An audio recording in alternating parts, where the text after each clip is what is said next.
The big result for you guys, Tottenham losing 3-1 to Man United. He's not been as consistent. We've not seen this Paul Pogba as often as we would like to have seen it. Because there's no doubt in there, the guy, when he plays like this, is unbelievable. He's world class. He's a step above most other players on the planet. There's no consistency with any of his decisions. VAR's not consistent. It's just great now that he's going to the screen. And they still get it wrong. Get it gone. Get rid of it.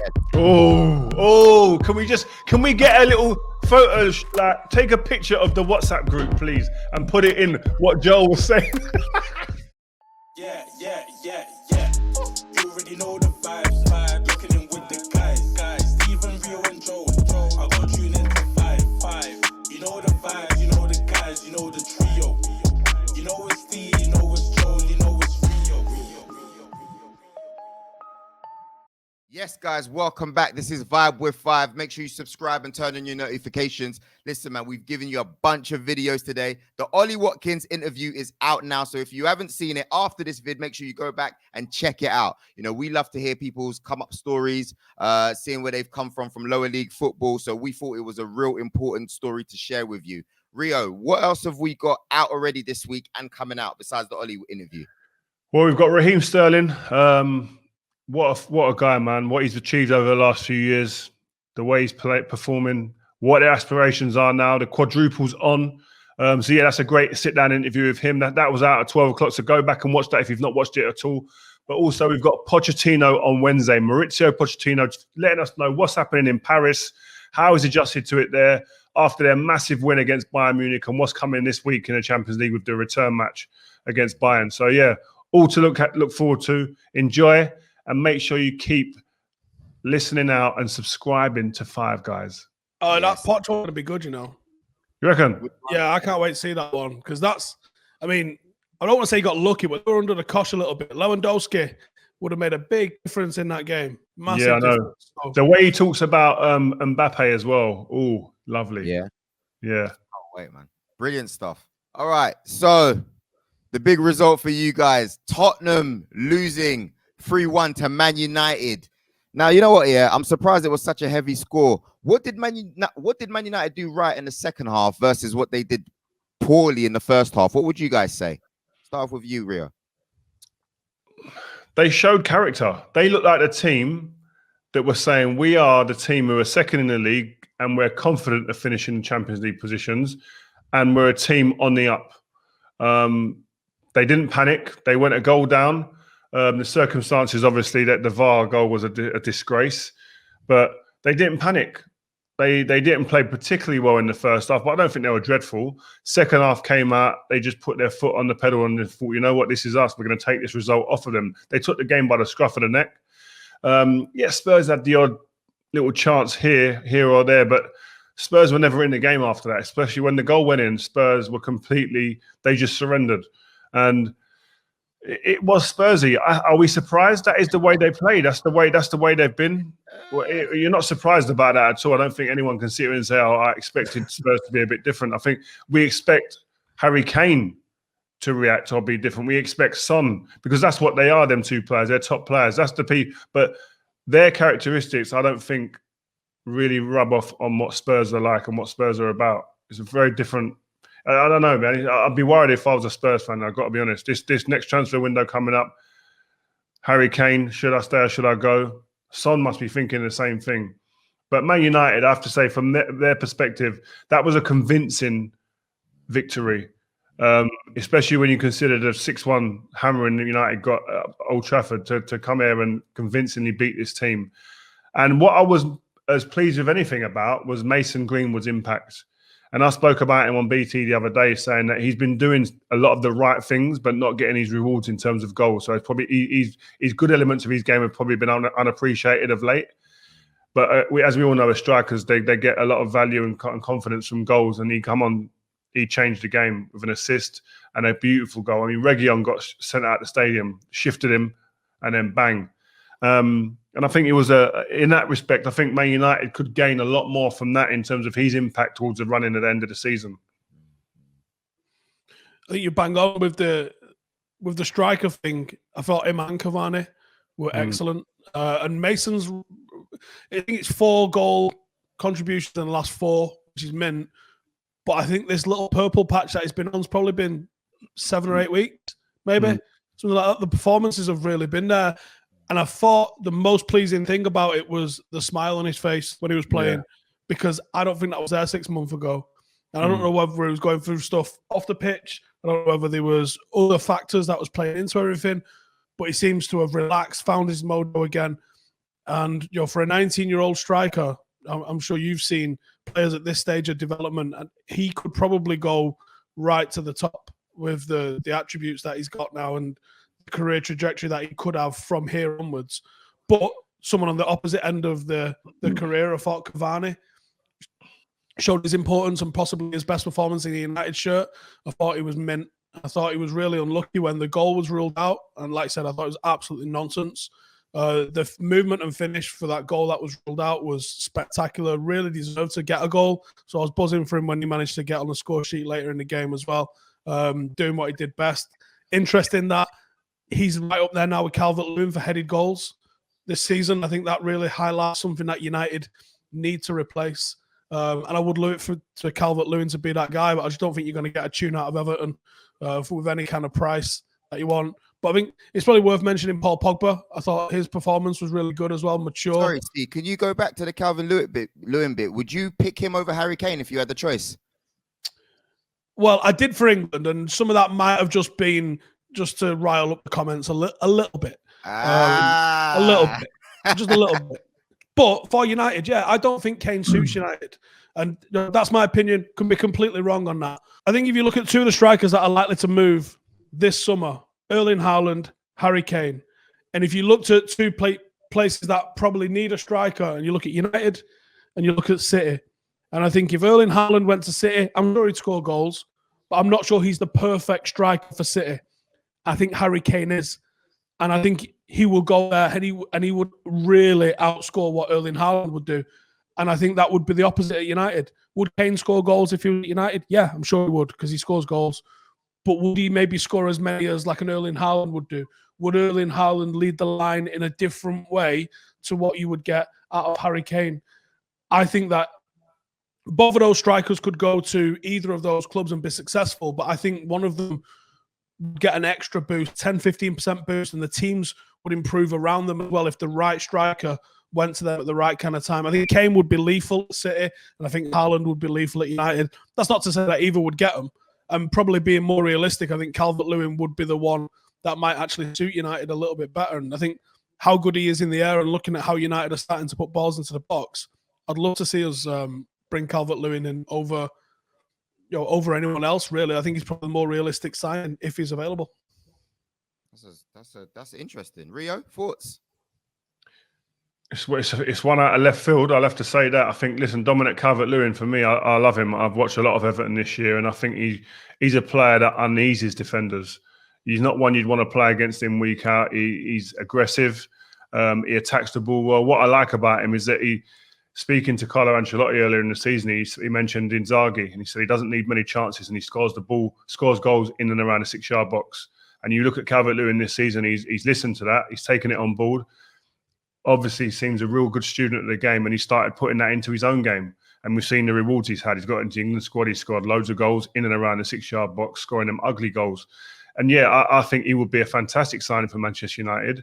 One out of left field a little bit, but I think he'd have a big impact because I think he'll get on the end of a lot of the things that are created through the likes of Fernandes, through the likes of Pogba's, Rashford's, Greenwood, etc. But it's whether Ollie sees that as something that is feasible, but also, am I not going to get the likes of Kane or Haaland? I think if those 2 players come up, they're going to be first choice as long as the money's not crazy and it's doable. That's probably about half their price, surely. Yeah, I agree. But you're getting 2 players that have done it on the actual biggest stage, which is the Champions League. They've scored goals at the top level. They know how to do it. International footballers as well. So they have that little edge probably on Dominic Calvert-Lewin. This is his first real season where you're going, actually, I can see he's a top player. I like him a lot. I wouldn't, if he signed for Manchester United, I wouldn't sit there and go, oh no, what have we done? I'd be sitting there going, rubbing my hands together. He will get goals.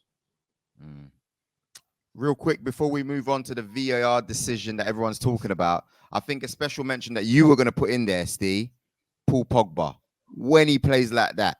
Rude boy. Listen, I get confused, you know. I don't know what Paul Pogba is going to turn up. Is it going to be the World Cup winner, the one that came back when you lot were losing to Man City? You know, yesterday's performance was exceptional. What's your thoughts on him this season and yesterday's game? Yeah, I thought it was a really good performance. I mean, one of his better ones, maybe top 4 or 5 performances in a United shirt. I think what we saw in him yesterday is something that we've maybe not seen enough, and maybe you forget that Pogba's got the physicality that he's got. Because you see Pogba, you see a player that's taking players on, you see tricks. He plays like Neymar at times, doesn't he? He's like, he thinks he's just this pure flair player.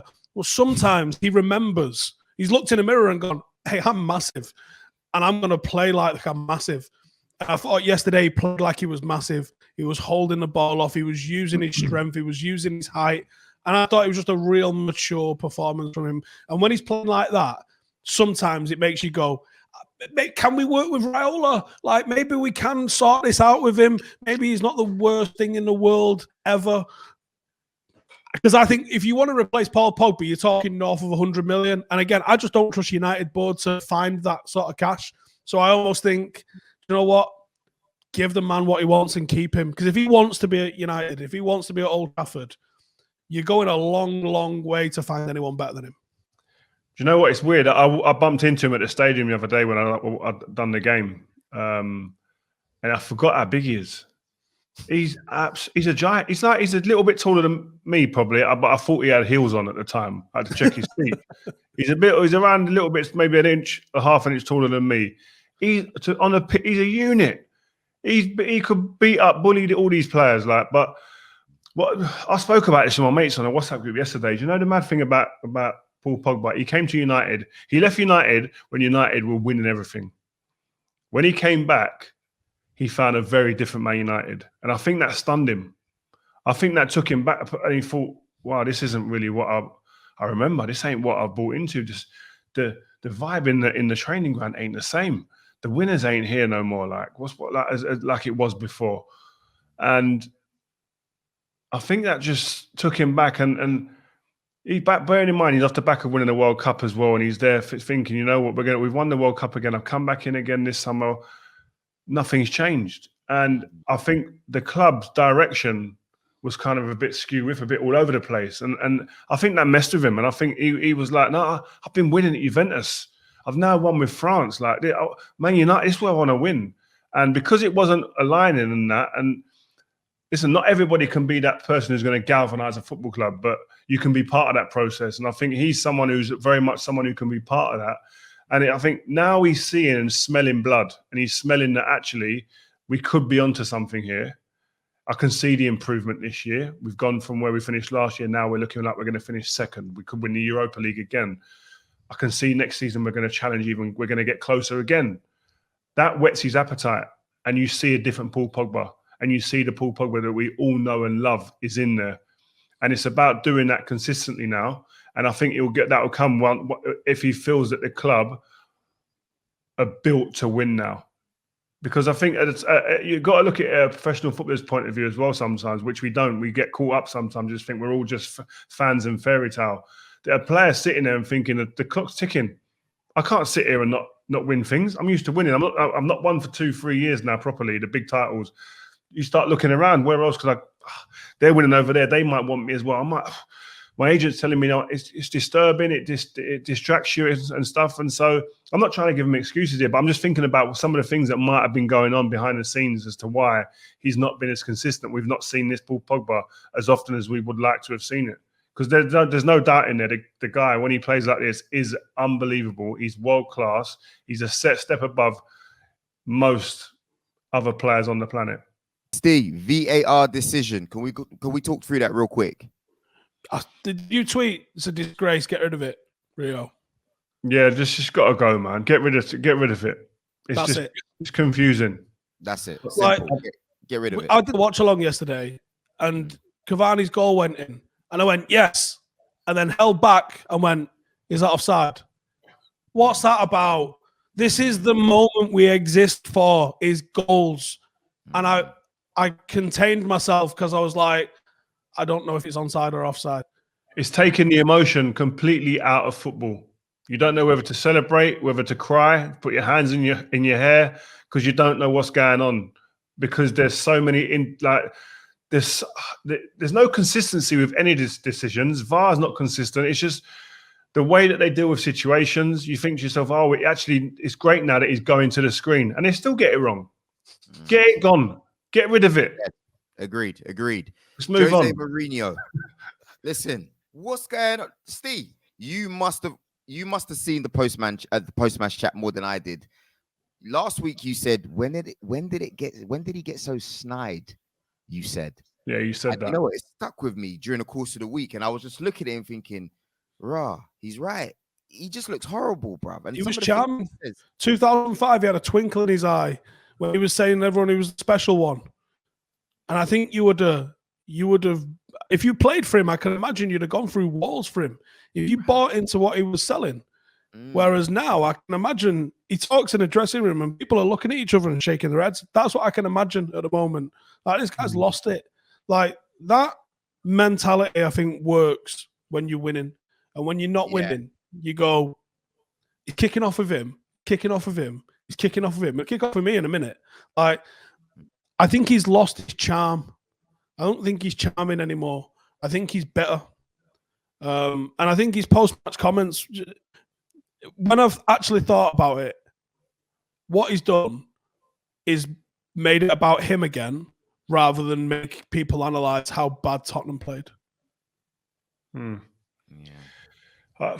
I just feel, touching on your point there, Steve, I agree that the teams before, Chelsea and Inter Milan especially, those teams... Porto as well. They would have gone through anything for this guy. They would have given their left arm for this guy in battle to get over the line, because he had that something about him that just brought people with him, that charm, that aura about him where, I love this guy, man. And the opposing players used to sit there and go, I would love, listen, I had Sir Alex Ferguson, so I was more than happy. But if someone was saying you're going to move at that time and go somewhere, don't matter where it is, if Jose Mourinho's there, I'd want to go. I want to play for Jose Mourinho. And I felt like that as well. And listen, I had Sir Alex Ferguson, I repeat. So that tells you how good he must have been at that time. I'm listening to Frank Lampard speak about him. I'm listening to all the guys in the England camp talk about him. And you're sitting there. What did they say, Rio? Because we always hear the little stories, yeah? And I know this is going to push back our Ollie interview a little bit, but it's a moment. What did they used to say back then? Yeah, he used to just get it. Like, he just pulled me aside and just like, it just made me feel like $1 million. Like, he put something in the press, like, about Frank being like one of the best goal scorers, the best midfielders in the world. Like, because no one was saying it. And all of a sudden, Frank now believes, actually, I'm the man. He did think it already before, but to have that reinforced by your manager is an extra few percent on your confidence, on your shoulders, to put your chest out. He had that something, man. I don't know. It's hard to put into words sometimes what he had, but he had it. And all the teams you could see played for him that he played against, and they had that hardness about them, ruthless streak. But now, I just don't see that same reaction from the players. If anything, they're going away from him, and whether it's because he hammers him in the media. Sometimes, like he done with Luke Shaw, he done with Delhi now. He becomes almost a bit of a divisive character rather than someone that brings people together. And I agree again on that point. He done that. I remember he whipped Joe Cole and Sean Wright-Phillips off after about 25 minutes at Stamford Bridge in a game once. You can do that when you're winning and get away with it. You get away with it because you win. They might not have won that game, but the 95% of that squad, 99% of that squad are still on side because they know that the end goal's winning and they're on that route. Whereas now, he pulls certain strokes and people are like, listen, man, you can't even back that up with a win at the moment. So you've lost me and you've lost half the squad in there already because you've rubbed them up the wrong way. I just don't know. He hasn't got that same charm of these players and the ability, seems to me, to be able to get them on side. And you have to remember, especially the Chelsea team and the Inter teams, they were full and packed out of experienced, hardened football players who were great players in them teams. He ain't got that at Spurs. He didn't have that at Man United. And so he's having to go and create a bit more with these, and it's not being done. It's not happening at the moment. I think to summarize it real quick, you've got Harry Kane, who hasn't won any trophies. He's got Jose Mourinho as his manager, and he's still saying he wants to leave.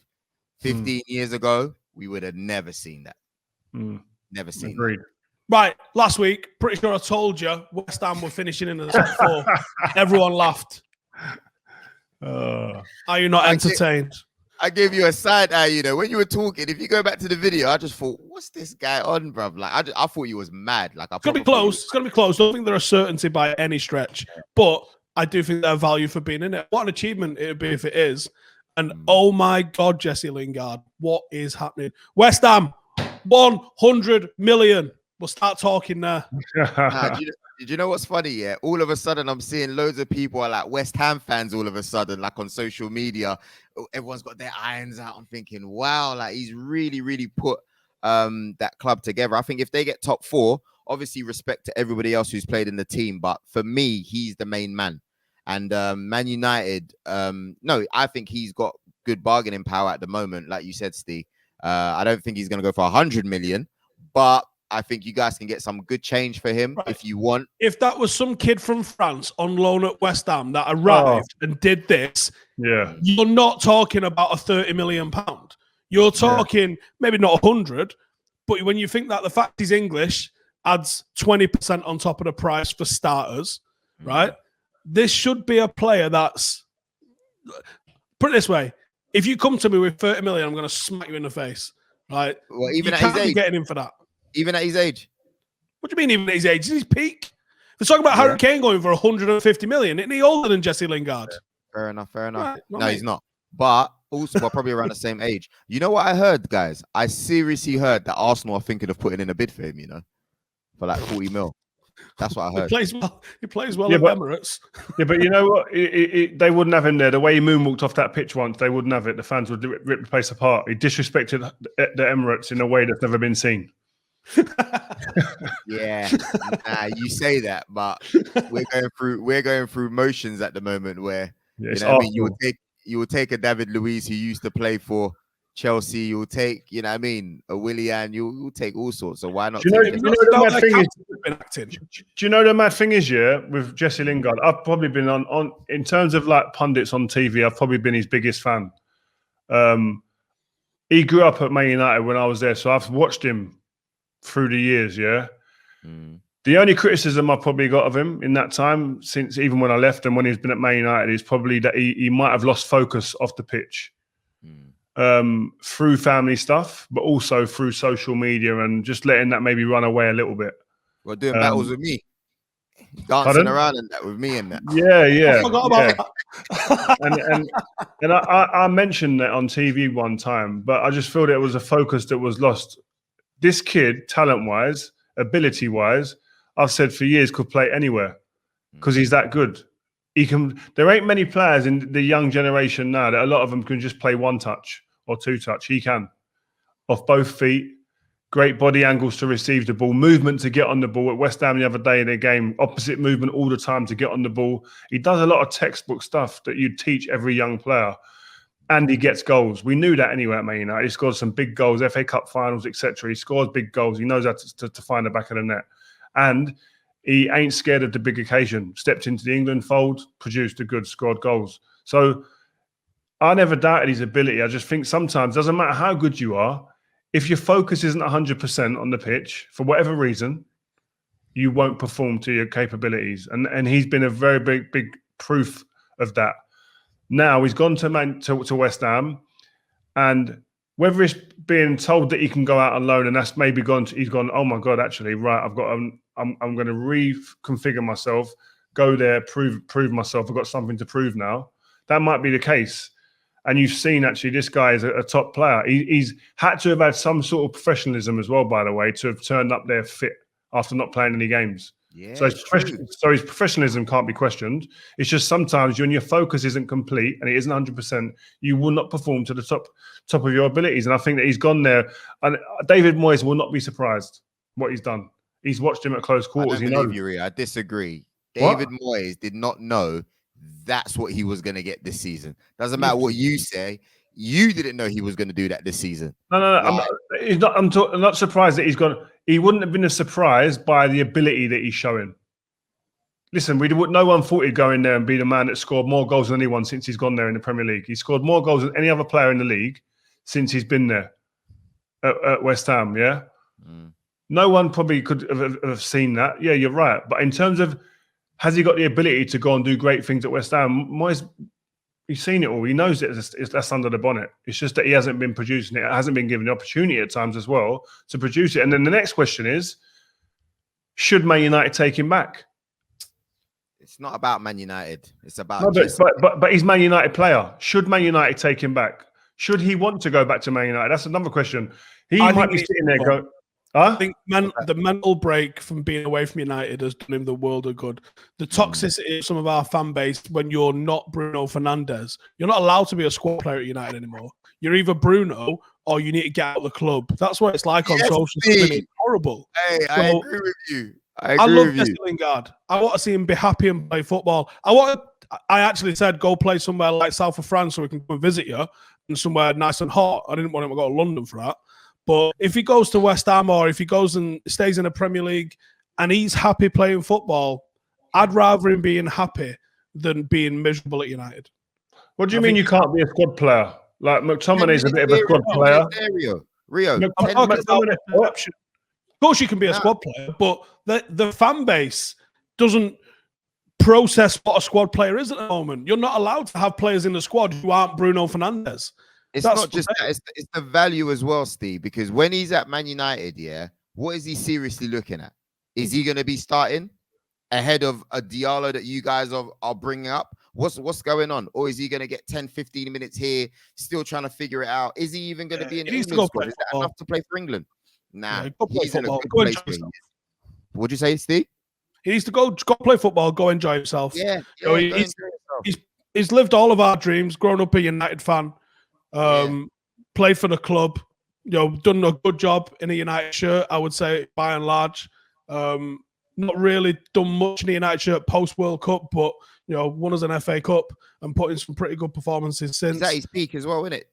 Go play football now for 4 or 5 years somewhere where you're actually respected and treated right, because this United fan base isn't giving him the credit he deserves. So just go be happy. If he isn't going to be as happy and as content as he is right now, going back to Man United, I'd say stay where you are. Stay at West Ham and stay and play football, enjoy yourself. But if you're going to be told by Ollie you're going to be a player, you're going to be someone who's going to play a lot of games, you're going to be in this team, then you go back to Man United. You can't turn Man United down. I don't care who you are. But I don't know if that's going to be the conversation with Ollie. Like, if he's going to play the position that he's playing for West Ham, then you're going to be taking out Rashford out of the team. That's the truth of it. He's playing off the front on the left a little bit for West Ham. Is that where he's going to play for Man United? They're not going to drop Rashford. He scored 20 goals this season. So I just think when you look back on your career, you want to be happy. You want to have had happy moments where you're enjoying yourself. The last 2 years for Jesse Lingard, I haven't been happy playing football. And he's found that now. And I think it'll be hard for him to turn away from that. Listen, West Ham are going to have a fight to be the team to get him, by the way, because I think there'll be other teams going, listen, we want him. He ain't going to go to Arsenal over West Ham, obviously, but there's going to be other teams. Listen, there could be a new vision. There could be a new vision coming in next season. Reset. Bruv, he's not going nowhere near Arsenal, mate. Reset. Hey, more new visions and Specsavers, you lot. Yeah, man. What about what's it called, by the way? Maddison, Chowdhury, and was it Iozi? They drop them all for breaking COVID restrictions. Yeah. I didn't actually read into it. What have they done? I don't know. I think there was at a party or something like that. This is all allegedly, like, they're meant to have been at a party and the manager said about them being there and the lights were switched off and whatnot. I just, these guys, man, it's difficult, isn't it? Because we've not been a part of playing football in a lockdown period. And listen, you've got to be disciplined. You've got to be respectful. And if this is true, it must be true if Brendan Rodgers is risking their Champions League life for them by dropping these players who Maddison, for one, is not an integral member in this team. He would have played at the weekend. But And Maddison, listen, on all fronts, he's probably lost out now because in terms of not just in terms of the being put in the media and under the spotlight for the wrong reasons in the Leicester shirt, England, he was fighting tooth and nail to get in and around the squad. So this isn't going to do him any favours, and I feel for him in that sense. But I've been there myself. You're a young footballer. Sometimes you feel that you're bulletproof and you can get away with a lot of stuff, and you take chances and take risks, and you get caught sometimes. So they'll learn from it. And they'll come back stronger, I'm sure. Well, you say that, Rio. I think that's polite of you to say, and it's that media thing to say that, oh, they'll come back stronger. I think it's deeper than that, man, because Maddison was in the best form of his career, probably twice that we've seen, and he still couldn't get into the England squad. So if you're now behind Grealish, you're now behind, Mason Mount, you've got Lingard, you've got Foden. Let's be clear. Let's be clear. I don't think he was getting in that squad anyway. All right, cool. No, that's what I'm saying. But yeah, when you said bounce back, I was just thinking, but to what? Maybe for Leicester, but for England, it's tough. There's too many players in front of him. And I think to be fair to him, I think even Jude Bellingham's in front of him now, and I think Gareth's shown his hand. Trent, yeah. Last week in the group, last show. I think we're still neck on neck at the moment because obviously you did all right yesterday, yeah. But on the show last week, me and Steve were hammering Rio. If you haven't seen it, go back and see it. We were saying, nope, he shouldn't be starting for England, especially not when they're attacking. Rio was talking about was you saying how good of a defender he was or something? You were saying something, yeah. But me and Steve weren't agreeing with it. And then on the Tuesday night, he plays against Real Madrid. And obviously we don't want these players to have bad performances. But we were just happy. We talk about Trent here. Me and Steve were just happy that we were able to prove a Champions League winner, 6-time Premier League winner, and all those other trophies that you've got wrong, bro.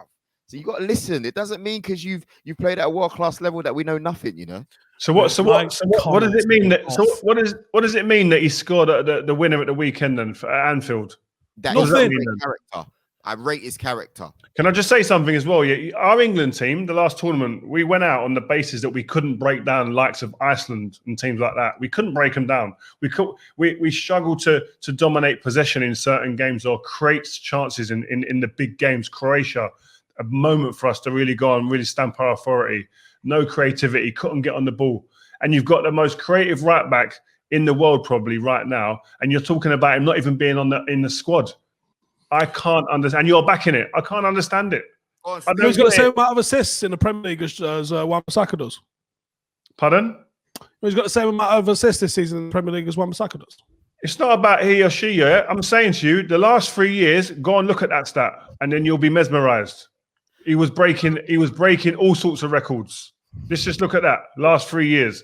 There ain't a right back on the planet who can get near him in terms of chances created. We're not doubting him going forward, I think he's a good player, and he goes for me. For me, he goes to the Euros, no doubt. 0 out of 11 crosses this week, though. Yeah, but you got the winner. Just put that in your mouth. Yeah. Okay. You got the winner. Just remember that. You can cross all the balls you like, but if you get the winner, it just takes out of the water. Can we dispel the myth that his crossings anywhere near Beckham's? Yeah, but I watched a video on Bex the other day, man. If I've ever said that, I can't remember if I've ever said that, but Bex is on another level to everyone. Yeah. I need someone to go and do an analysis on a game, and I want to see how many of Beckham's crosses hit the target or hit the man, because obviously he wasn't getting an assist every single cross, but it feels like he didn't wait a lot. It feels like it was quite deliberate and quite accurate when he did it. But do you know what I feel like with Bex's crosses? It's like he hit areas and it was always a disappointment that no one was there. Like it was the runner, it was the forward's fault that they weren't there. That's how good of a crosser he was. It felt like that. Very rare do you see one go behind the goal or just completely miscued. It was almost like he's put it in an area and it's ran all the way through, and you're thinking like there should have been a striker there. Bex has crossed the ball. That's how it felt. Guys, I think that's it. To be continued on the Trent saga, I'm taking Trent and Reece James. Have that. Well, ahead of Kyle Walker. Take him. Yeah. Start him, though. I'm future-proofing England. But you're going to disregard Kyle Walker's current, the experience he's got, his season. I love Kyle Walker. Trust me. I think he's a great player, and he's been for a long time, and I think he'll continue to be tops as well. But I'm just thinking about the future, and I want I want them boys in. And that's no slant on the way that Kyle plays, because I love him. We need to do an in-person England squad video. I'm ready. Bring your argument. You better bring your stat packs. I'm bringing my stat pack. I'm not bringing nothing. I'm just bringing that. Yeah. Woo! You want to wrap it up? All right, man. Listen, thanks, guys. I think we need to mention, I actually nearly passed out. I couldn't breathe. I was laughing that hard on Thursday night. Joel had plans. Oh, can we get a little photo, like take a picture of the WhatsApp group, please, and put it in what Joel was saying when the first goal went in for Arsenal, and he was making plans. We're gonna beat you in the Europa League final. You lot don't know what it's like on these big nights. And then all videos planned for the final, United versus Arsenal. No, it was Shit, mad. Joel. I can't even lie. I made full on plans, and Steve was like, "Oh yeah, we should be there together." I was thinking, bro, whether you're there or not, I'm gonna be there, no doubt. You had your outfit out, ready, and everything. I couldn't believe it. He had to close Skyscanner. He had to close Booking.com. He was Googling what to do about a virus. He's now come on in a Real Madrid shirt. It's all gone. It's gone for him. It's gone. Listen, we've got one more opportunity on Thursday night. You know what I mean? That's where it's all going down. Then I'm going to be back talking again. Anyway, Steve, take us away, man. All right, cheers for tuning in. Make sure to go and check out the rest of the videos. We got Sterling, we got Pochettino, but make sure you go and check out Ollie Watkins. Ollie Watkins, another player that's played in non-league, now playing for England and scoring goals in the Premier League. I honestly think more people need to look into this path, because it's not about just sitting pretty in a Premier League academy. Go play football. Ollie Watkins tells you exactly why. Take care, guys.